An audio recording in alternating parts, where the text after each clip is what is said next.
¿Alguna vez han tomado un camino que no debería existir? No me refiero a perderse o equivocarse de ruta. Hablo de encontrar una carretera que te lleva exactamente a donde necesitas ir, pero que después simplemente desaparece como si nunca hubiera estado ahí. Les juro que no estoy loco, y no me crean si no quieren, pero lo que les voy a contar me cambió la forma de ver las carreteras de Oaxaca para siempre. Yo me llamo Rodrigo y llevo más de 20 años manejando camiones de carga por todo México. He recorrido cada pinche autopista, cada terracería y cada camino olvidado que puedan imaginar. Conozco los atajos, los tramos peligrosos, las curvas donde hay que bajarle y las gasolineras donde vale la pena parar. Nunca me he considerado un morro miedoso, ni de esos que creen en brujerías o en cuentos de viejas.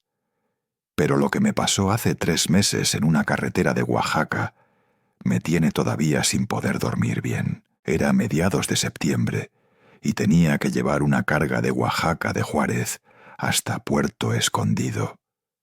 La ruta normal por la carretera 175 me toma aproximadamente 7 horas manejando tranquilo, con paradas para estirar las piernas y comer algo. Es un camino que he hecho como unas 50 veces, sin broncas, sin sorpresas, solo curvas y montañas, como cualquier carretera oaxaqueña. Esa noche salí más tarde de lo planeado, como a las 9 de la noche, porque el cliente se atrasó con el papeleo. No me gustaba manejar de noche por esas carreteras, pero tampoco es que tuviera opción. La chamba es la chamba, y los plazos de entrega no esperan. Prendí el radio para mantenerme despierto y arranqué con la idea de llegar al amanecer. Las primeras 2 horas fueron normales, aburridas incluso, con ese silencio pesado que te da cuando manejas solo en la oscuridad. La carretera estaba vacía, apenas si me crucé con 3 autos y un par de camiones más. Fue como a eso de las 11:30 cuando lo vi. Yo venía bajando una curva pronunciada con los ojos cansados y la espalda adolorida, cuando de repente apareció un desvío a la derecha. No era un camino de terracería, ni un acceso a algún rancho, era una carretera pavimentada, bien hecha, con sus líneas amarillas pintadas y todo. Lo raro es que yo jamás había visto ese desvío en todos los años que llevaba pasando por ahí. No había señalamiento, no había nombre, ni número de ruta, solo estaba ahí como esperándome. Mi primer instinto fue seguir derecho, porque uno aprende a no desviarse de la ruta conocida, especialmente de noche. Pero algo me hizo frenar. Saqué mi celular para revisar el GPS, y aquí es donde la cosa se pone rara, porque en el mapa no aparecía ningún desvío en ese punto. La pantalla mostraba solo la carretera principal, serpenteando por la montaña, sin ninguna intersección. Me froté los ojos pensando que era el cansancio, pero cuando volví a mirar el camino, seguía ahí real y sólido, iluminado apenas por mis faros. Decidí bajarme del camión para estirar las piernas y ver mejor. El aire estaba frío y olía a humedad a tierra mojada, aunque no había llovido.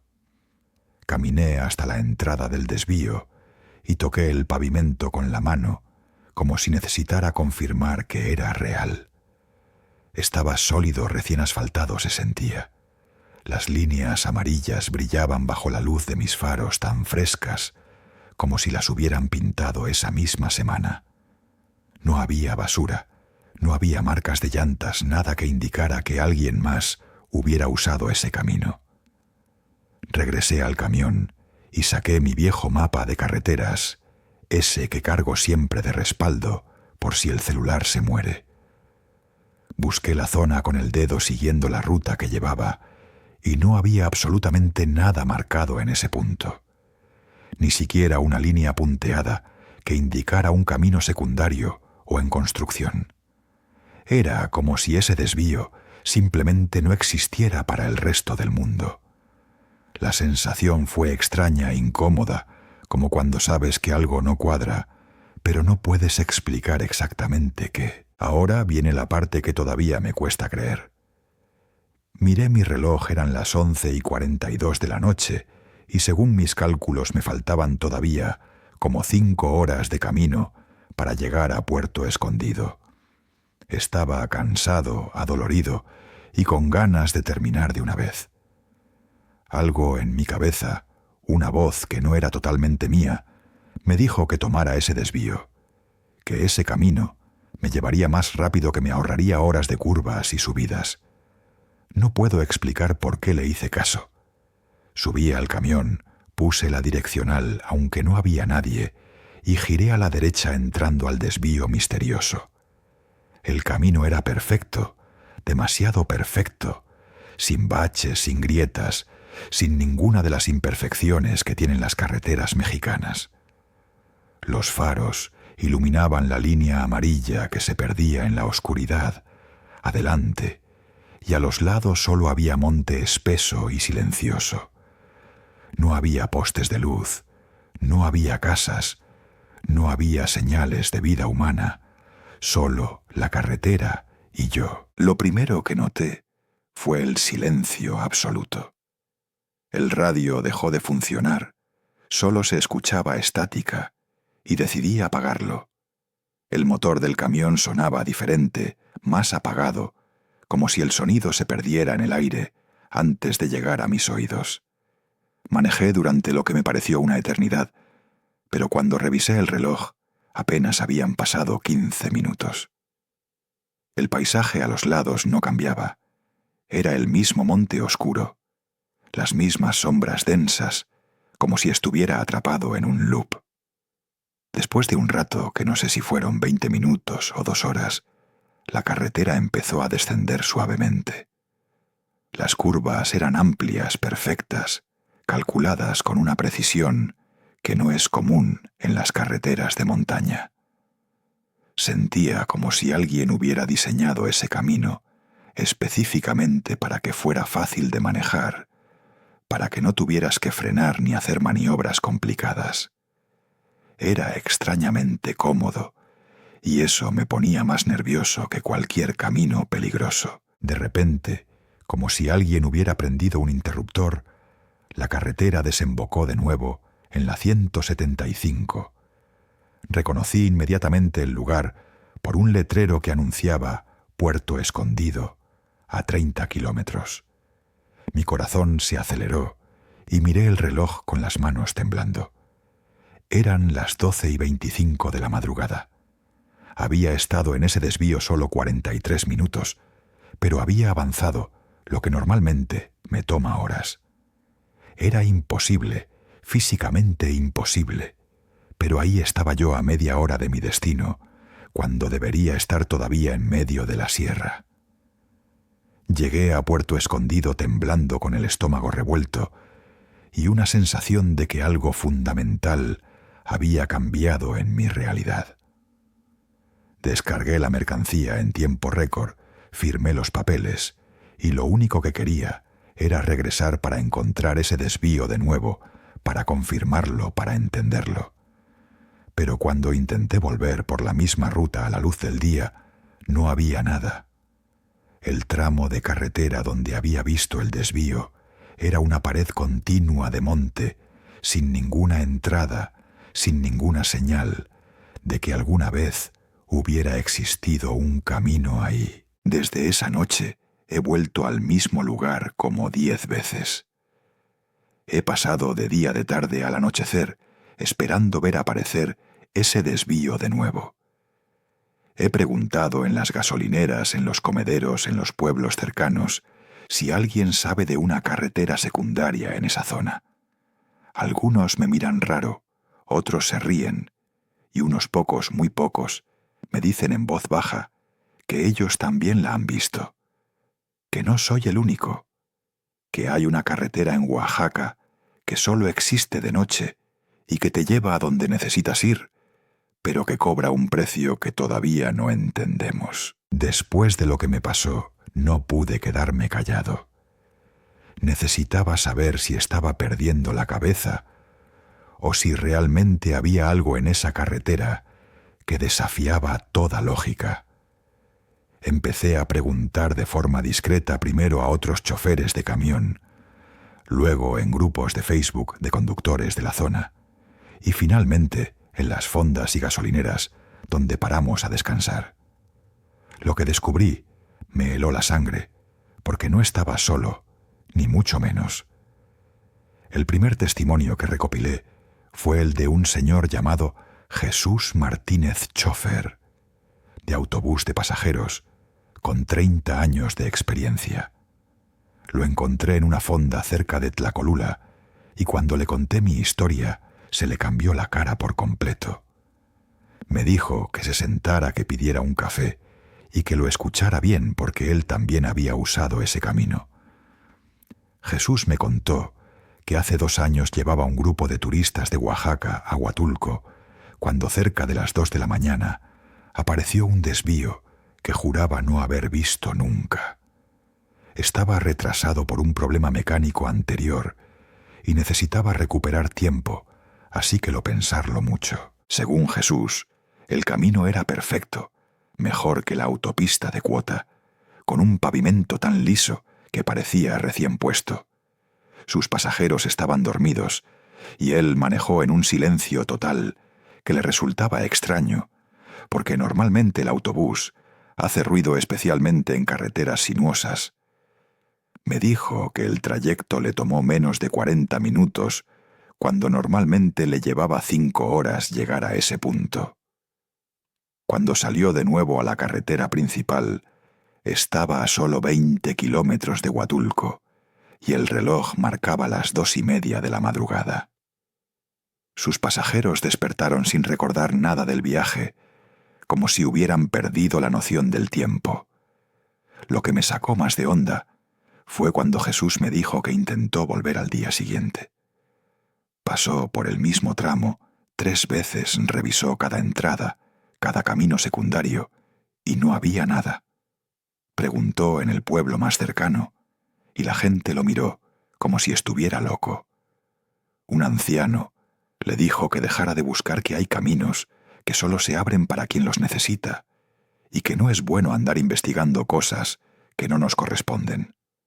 Jesús nunca volvió a encontrar ese desvío, pero asegura que a veces, cuando maneja de noche, siente la tentación de buscarlo de nuevo. Después de hablar con Jesús, empecé a recibir mensajes de otras personas.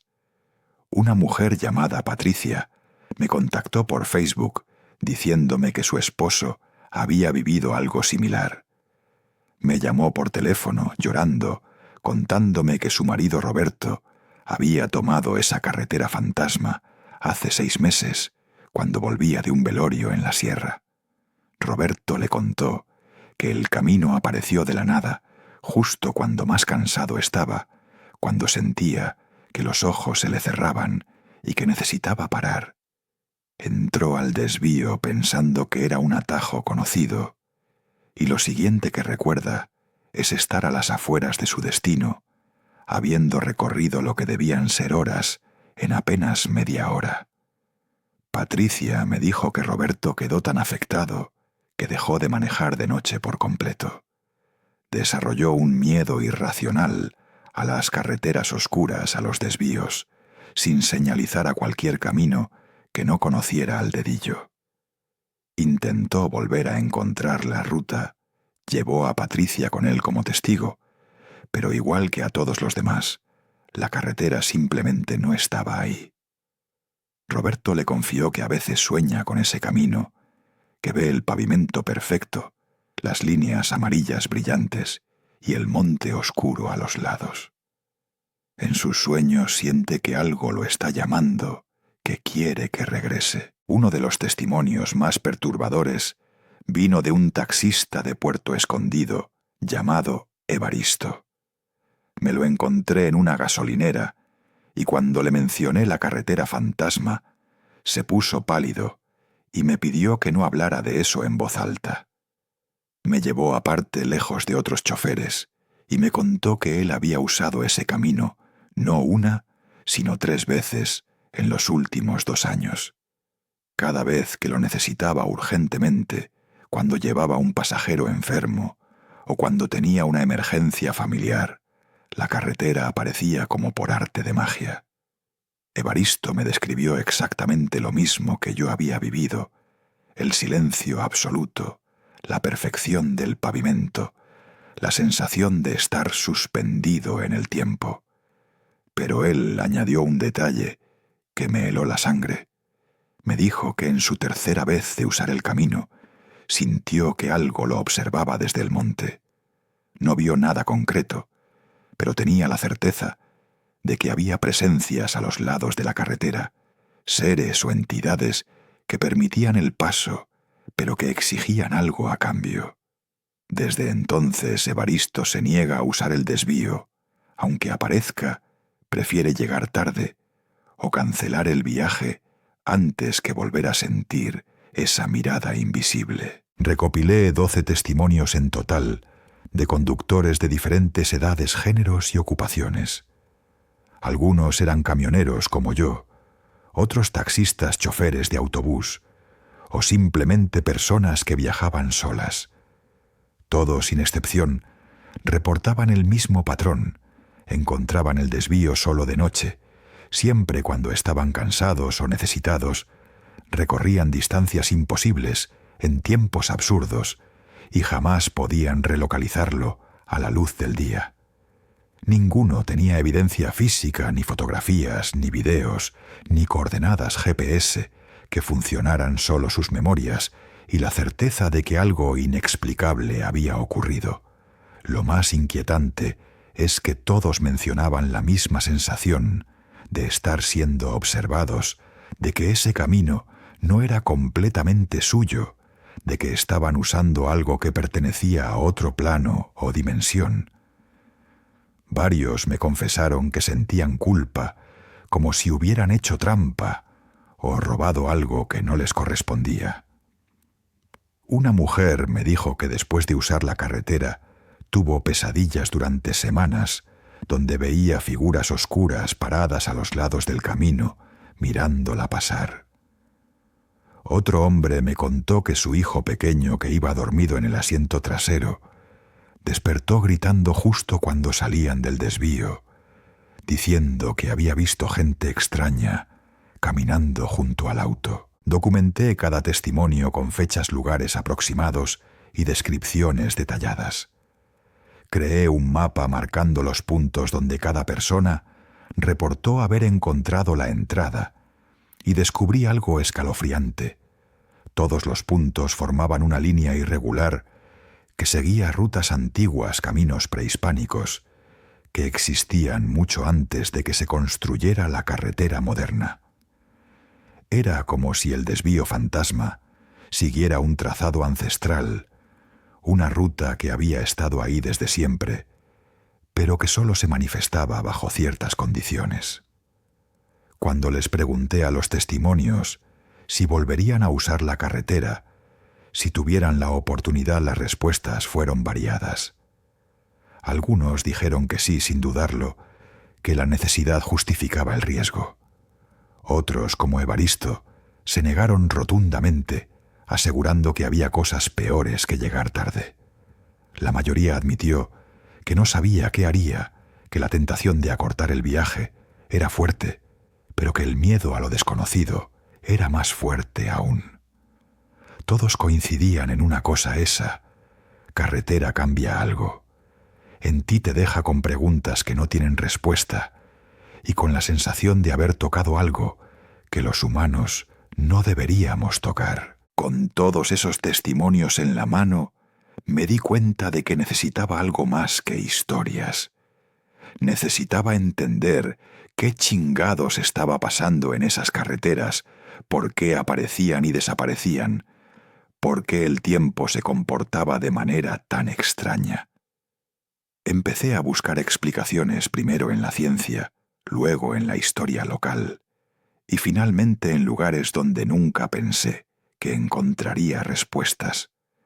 lo que descubrí fue una mezcla de teorías que sonaban a ciencia ficción y tradiciones ancestrales que llevaban siglos tratando de explicar lo inexplicable. Mi primera parada fue con un profesor de física de la Universidad Autónoma de Oaxaca, un tipo llamado Dr. Ernesto Vidal, que había publicado artículos sobre anomalías gravitacionales en la región. Cuando le conté sobre la carretera fantasma, esperaba que se riera o que me mandara al psiquiatra, pero en lugar de eso, se puso serio y sacó unos mapas topográficos llenos de anotaciones. Me explicó que Oaxaca tiene una geología única, con fallas tectónicas antiguas y concentraciones minerales que podrían, en teoría, crear distorsiones en el campo magnético local. Según él, estas distorsiones podrían afectar la percepción del tiempo y del espacio, aunque admitió que eso era pura especulación. El doctor Vidal me habló de algo que llamó pliegues temporales, una idea que viene de la física teórica sobre cómo el espacio y el tiempo no son tan fijos como creemos. Me dijo que si ciertas condiciones se alineaban la topografía del terreno, la hora del día, la posición de ciertos cuerpos celestes, podría crearse una especie de atajo en el tejido del espacio-tiempo. En términos simples, sería como doblar una hoja de papel para que dos puntos distantes se toquen. La carretera fantasma podría ser una manifestación física de ese pliegue, un camino que literalmente conecta dos lugares, reduciendo la distancia entre ellos de manera temporal. Pero el doctor también fue honesto conmigo. Me dijo que no tenía evidencia sólida, que todo esto era teoría, y que necesitaríamos equipos especializados para medir campos magnéticos, radiación y distorsiones gravitacionales en el área. Me confesó que había intentado conseguir fondos para una investigación, pero que nadie tomaba en serio estas anomalías que la comunidad científica prefería ignorar, lo que no podía explicar fácilmente. Me dio un consejo. Antes de irme, me dijo que tal vez las respuestas no estaban en la ciencia moderna, sino en el conocimiento antiguo de los pueblos que habían vivido en esas tierras mucho antes que nosotros. Siguiendo ese consejo, viajé a una comunidad zapoteca, en las montañas cerca de donde múltiples conductores habían reportado ver el desvío. Ahí conocí a don Abundio, un anciano de 87 años, que era considerado el guardián de las historias y tradiciones del pueblo. Al principio no quiso hablar conmigo. Desconfiaba de los forasteros que llegaban preguntando por cosas sagradas. Fue solo después de que una comadre del pueblo intercedió por mí y le expliqué que no venía a burlarme, sino a entender que don Abundio aceptó compartir lo que sabía. Don Abundio me llevó a su casa, una construcción sencilla con paredes de adobe, y me sirvió un té de hierbas que olía a tierra y a monte. Me dijo que lo que yo llamaba carretera fantasma, ellos lo conocían desde siempre, como los caminos de los abuelos o senderos espirituales. Según la tradición zapoteca, existen rutas sagradas que conectan lugares de poder, sitios donde el velo entre nuestro mundo y el mundo de los espíritus es más delgado. Estos caminos no son para cualquiera, solo se revelan a quienes los necesitan o a quienes han sido elegidos para transitarlos.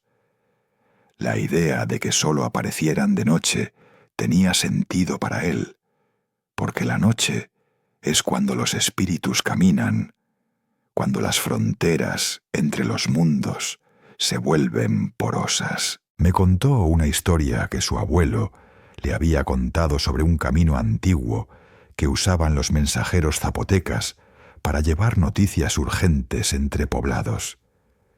Este camino permitía recorrer en una noche lo que normalmente tomaba 3 días de viaje. Los mensajeros tenían que hacer ofrendas antes de entrar, tenían que estar puros de corazón y debían prometer no revelar la ubicación exacta del sendero.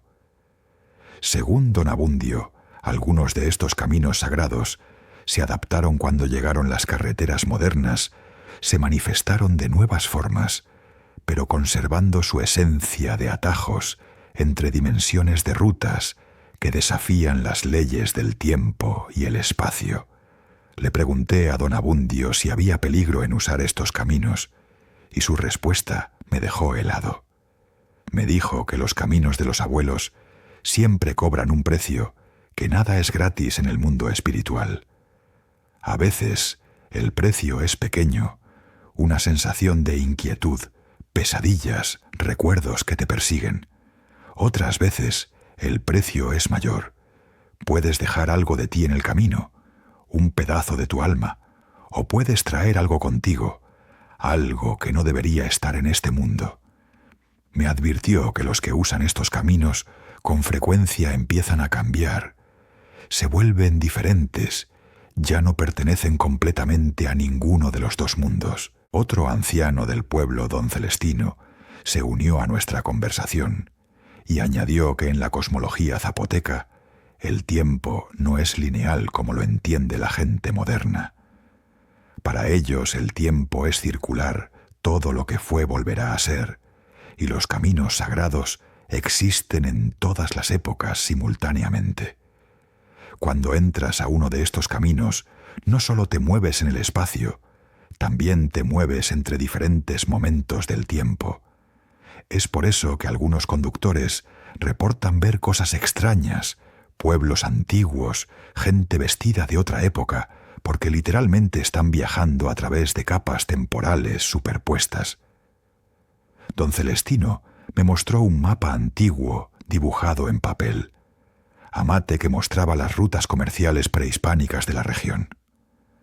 Las líneas coincidían casi perfectamente con los puntos donde los conductores modernos habían encontrado el desvío fantasma. No era coincidencia, me dijo. Estos caminos tienen memoria, están grabados en la tierra misma, y cuando las condiciones son correctas, cuando alguien los necesita, de verdad se vuelven a abrir. Me explicó que las ofrendas y los rituales que hacían sus ancestros mantenían estos caminos abiertos y seguros, pero que ahora con el abandono de las tradiciones, los caminos se han vuelto impredecibles, peligrosos. Antes de irme, don Abundio me dio un amuleto pequeño, una piedra verde envuelta en hilo rojo, y me dijo que si alguna vez volvía a encontrar el camino, llevara esto conmigo. Me advirtió que no buscara el camino activamente, que dejar que él me encontrara si era necesario. Me dijo que los caminos de los abuelos no son juguetes ni curiosidades, son fuerzas antiguas que merecen respeto, y que los que juegan con ellos sin entender las consecuencias siempre terminan pagando un precio alto. Sus palabras me quedaron grabadas y entendí que lo que había encontrado esa noche no era solo una anomalía científica, era algo mucho más profundo y aterrador.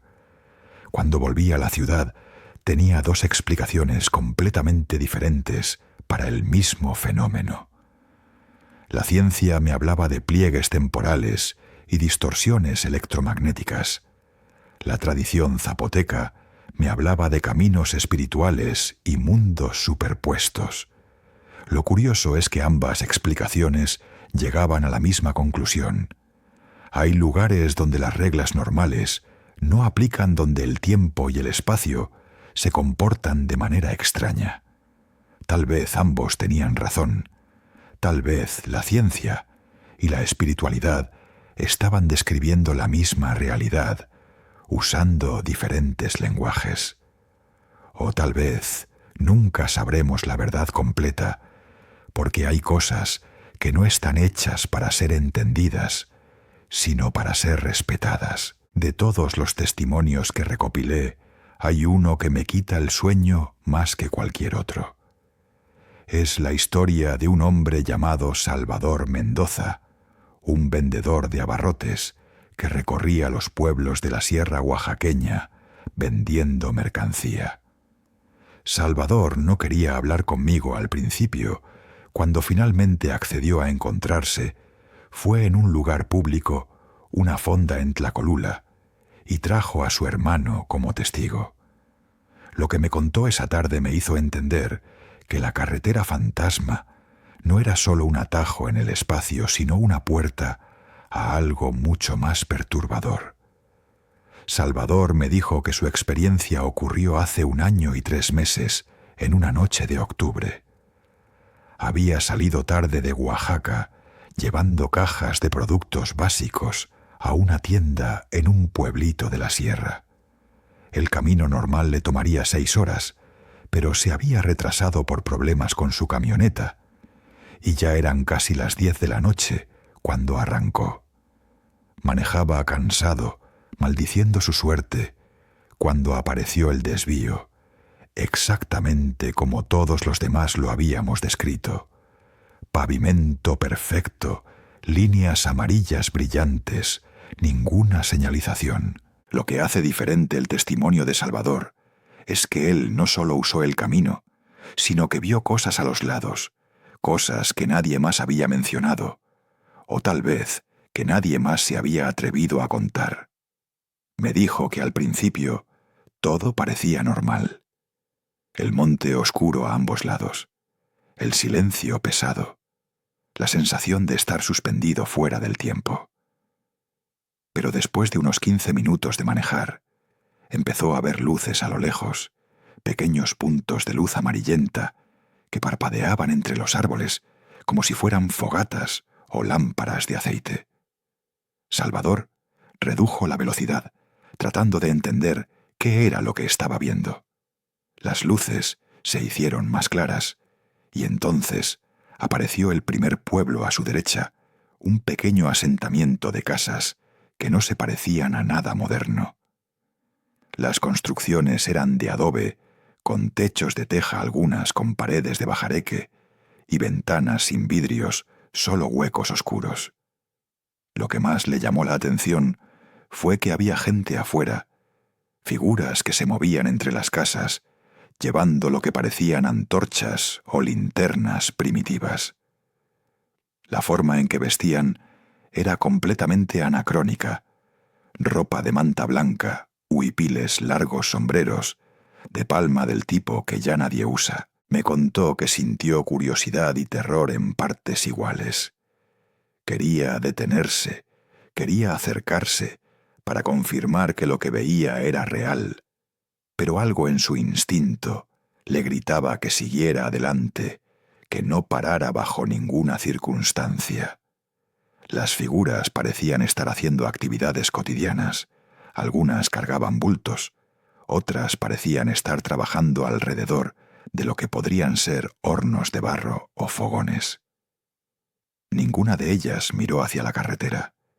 Ninguna pareció notar la camioneta de Salvador, pasando a menos de 50 metros de distancia, como si él fuera invisible para ellos, o como si ellos existieran en una dimensión paralela. El pueblo se extendía por varios cientos de metros a lo largo de la carretera.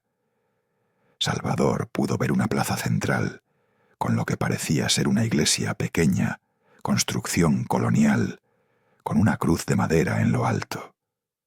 Había más gente ahí reunida en grupos, algunos sentados en el suelo, otros de pie en círculos, como si estuvieran conversando o participando en algún tipo de ceremonia. La luz que iluminaba la escena era extraña, no era eléctrica. Definitivamente era el resplandor anaranjado irregular de las llamas, pero había algo en la calidad de esa luz que hacía que todo se viera irreal, como una fotografía antigua cobrado vida. Lo que más lo perturbó fue el silencio absoluto. A pesar de ver toda esa actividad, a pesar de la gente moviéndose trabajando, aparentemente hablando, no escuchaba absolutamente nada. Ni voces, ni pasos, ni el crepitar del fuego, ni ladridos de perros, que seguramente debían estar en un pueblo como ese.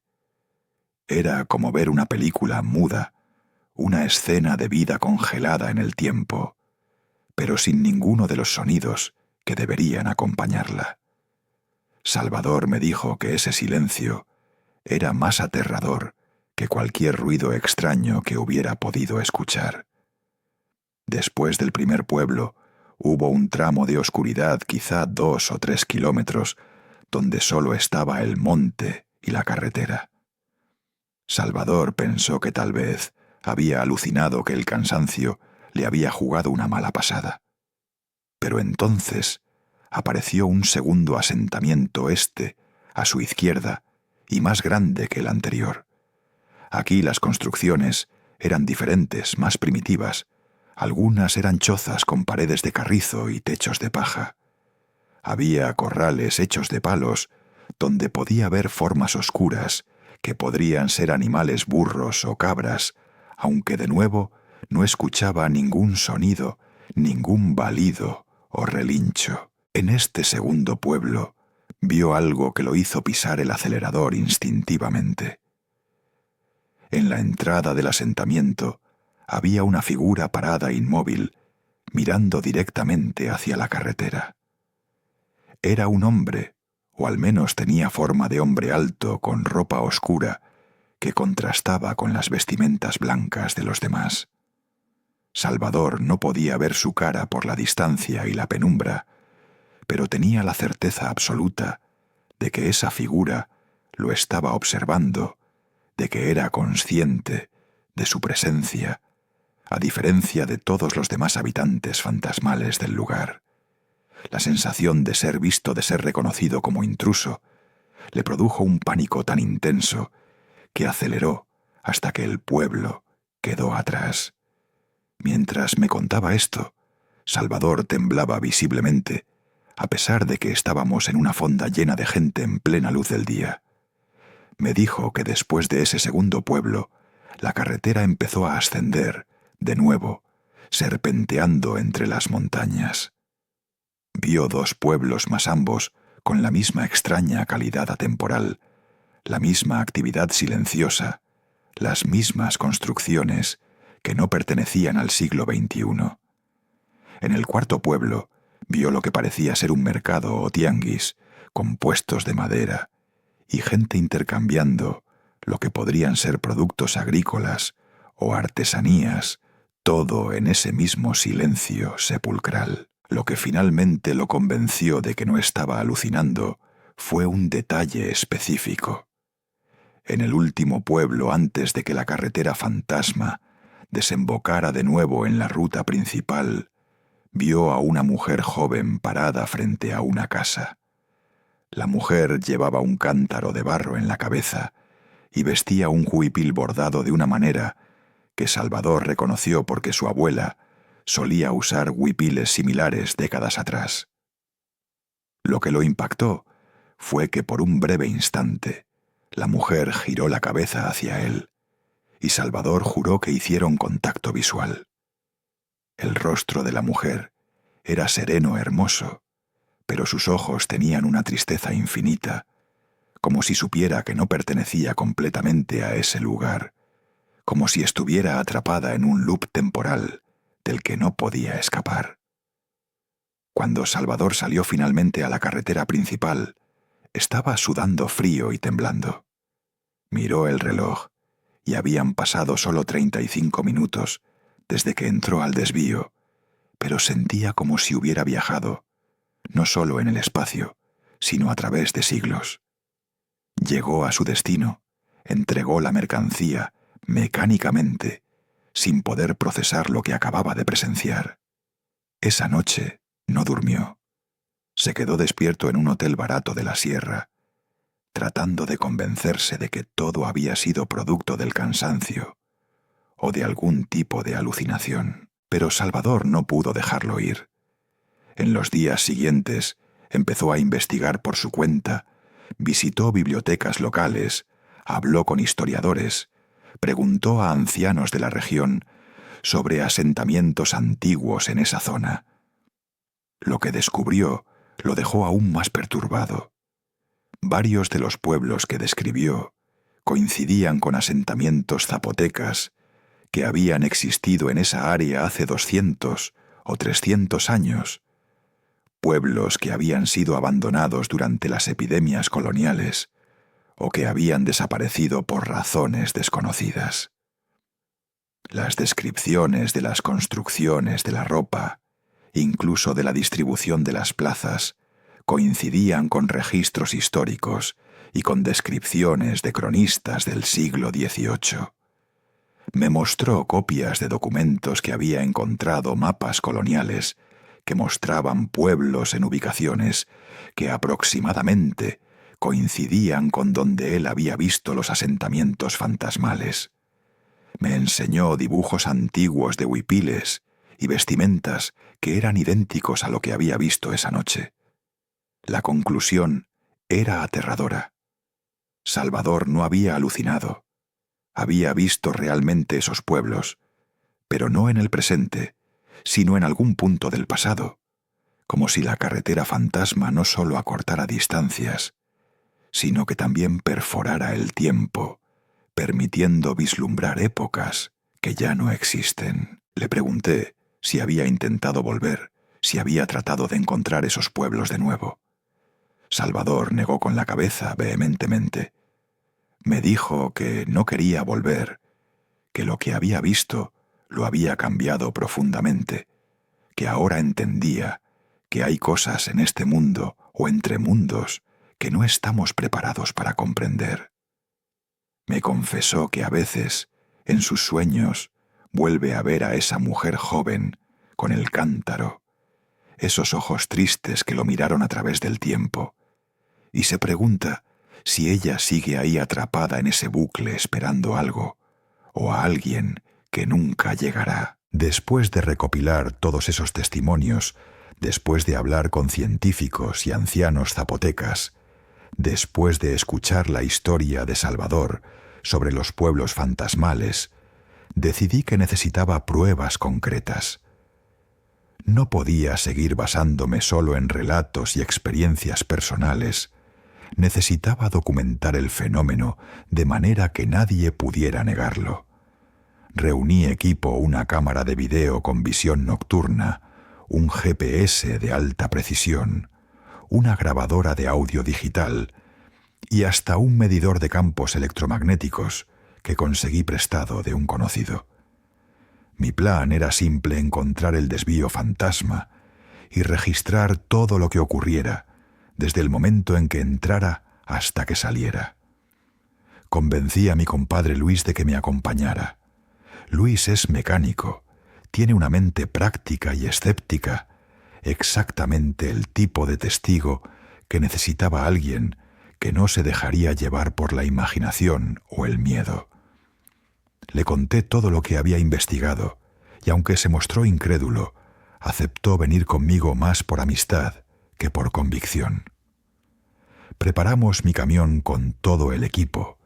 Verificamos que las baterías estuvieran cargadas, que las cámaras funcionaran correctamente y que el GPS tuviera señal clara. Salimos de Oaxaca un viernes por la noche, con la esperanza de que la carretera se revelara ante nosotros. Las primeras horas fueron frustrantes. Recorrimos el tramo de la carretera 175, donde yo había encontrado el desvío. La primera vez pasamos despacio, revisando cada curva, cada posible entrada, pero no había nada. Luis empezaba a hacer comentarios sarcásticos sobre expediciones de cazafantasmas, y yo empezaba a sentir que tal vez había sido un error intentar forzar el encuentro. Don Abundio me había advertido que no buscara el camino activamente, pero mi necesidad de pruebas había sido más fuerte que su consejo. Era casi la 1 de la madrugada cuando ocurrió. Veníamos bajando una pendiente pronunciada, yo con los ojos cansados y Luis medio dormido en el asiento del copiloto, cuando de repente ahí estaba el desvío apareciendo de la nada, como si alguien hubiera corrido una cortina invisible.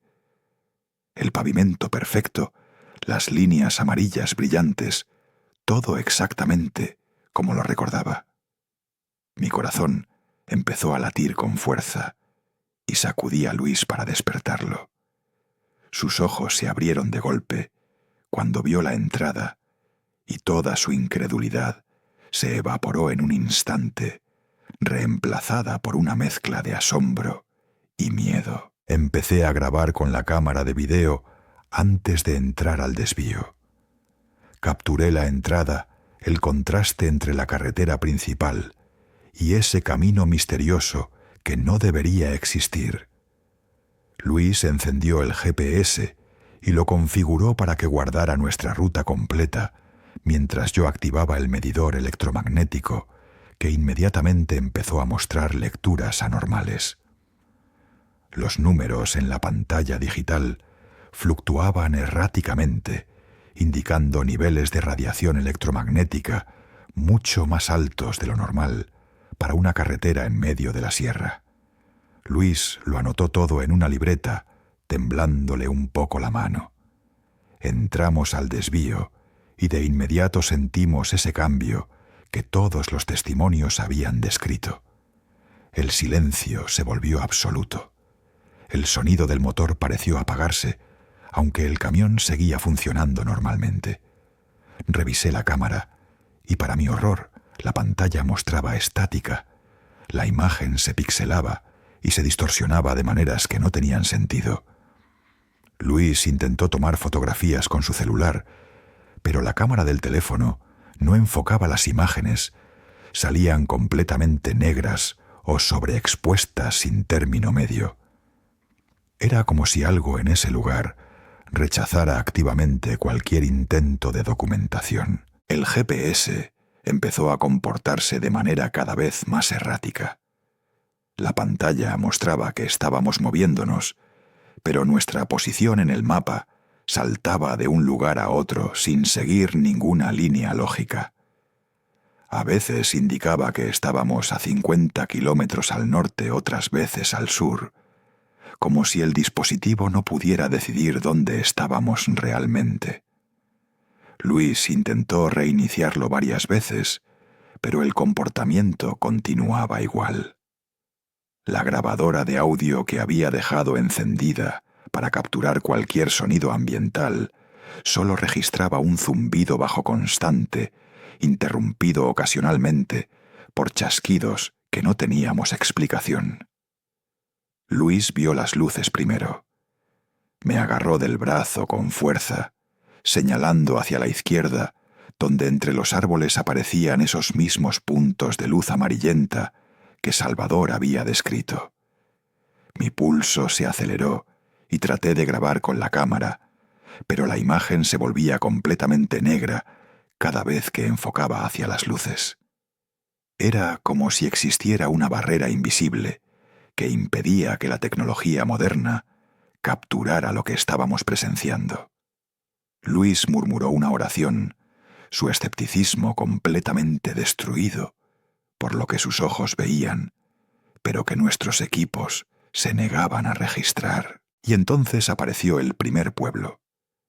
Las construcciones de adobe, los techos de teja, las figuras moviéndose en silencio, todo exactamente como Salvador lo había descrito. Luis y yo nos quedamos mudos, observando esa escena imposible, mientras nuestros equipos fallaban uno tras otro. La cámara de video se apagó sola, a pesar de tener batería completa. El medidor electromagnético mostró una lectura tan alta que se salió de escala y luego se reinició, marcando 0. El GPS finalmente mostró un mensaje de error que ninguno de nosotros había visto antes. Decía: ubicación no disponible, dimensión desconocida, como si el dispositivo hubiera sido programado para reconocer algo que no debería existir. Luis quería que me detuviera, que parara el camión, para poder procesar lo que estábamos viendo, pero yo recordaba la advertencia de Salvador de nunca detenerse en la carretera fantasma. Seguí manejando con las manos apretadas al volante mientras pasábamos junto a ese pueblo atemporal. Vimos las mismas escenas cotidianas, la gente vestida de otra época, los fogones, las construcciones coloniales, todo bañado en esa luz anaranjada e inquietante. Y como había descrito Salvador, ninguna de esas figuras nos miraba. Era como si fuéramos invisibles, o como si existiéramos en planos diferentes que sólo se tocaban brevemente. Intentamos tomar notas mentales de cada detalle, tratando de memorizar lo que nuestros equipos no podían capturar. Luis dibujaba rápidamente en su libreta bocetos de las construcciones de la distribución del pueblo de la ropa que vestían las figuras. Yo repetía en voz alta lo que veía tratando de que la grabadora de audio, que milagrosamente seguía funcionando, registrara al menos mi narración.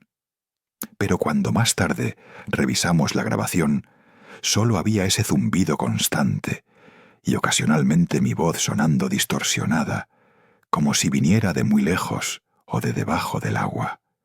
Después de lo que pudo ser media hora o 3 horas, el tiempo se había vuelto completamente elástico. La carretera fantasma nos escupió de vuelta a la realidad. El cambio fue abrupto, como saltar de una dimensión a otra. De repente, todos los sonidos regresaron: el ruido del motor, el roce de las llantas contra el asfalto, el viento golpeando las ventanas. Estábamos de nuevo en la carretera principal, a pocos kilómetros de nuestro destino original, habiendo recorrido lo que debieron ser 5 horas en un tiempo imposiblemente corto.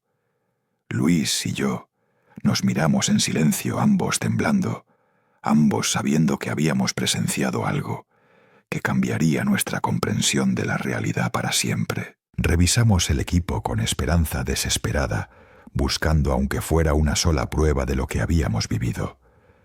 La cámara de video tenía archivos corruptos que no se podían abrir. Las fotografías del celular de Luis eran todas negras o mostraban solo estática. El GPS había borrado todo su historial de ubicaciones, como si las últimas horas simplemente no hubieran existido.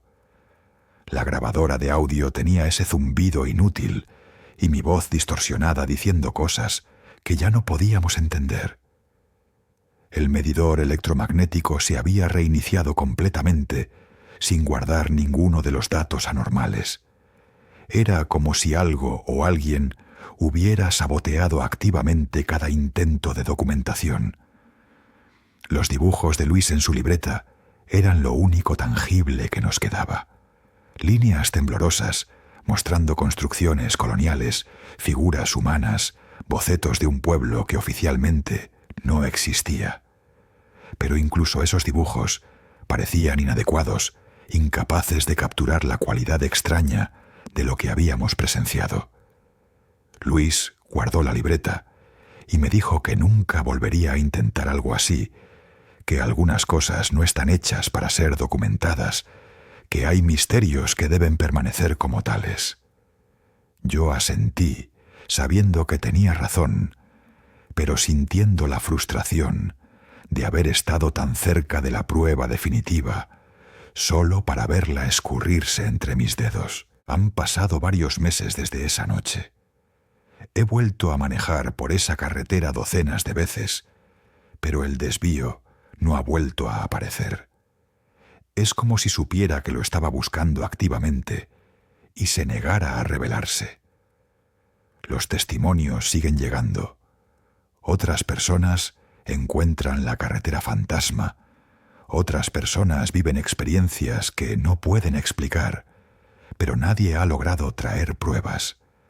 Todos los intentos de documentación fallan de maneras diferentes, pero siempre fallan como si existiera una ley natural que impidiera que este fenómeno fuera capturado por la tecnología moderna. ¿Qué es realmente esa carretera? ¿Es un pliegue en el espacio-tiempo como sugería el doctor Vidal? ¿Es uno de los caminos sagrados de los abuelos, como decía don Abundio?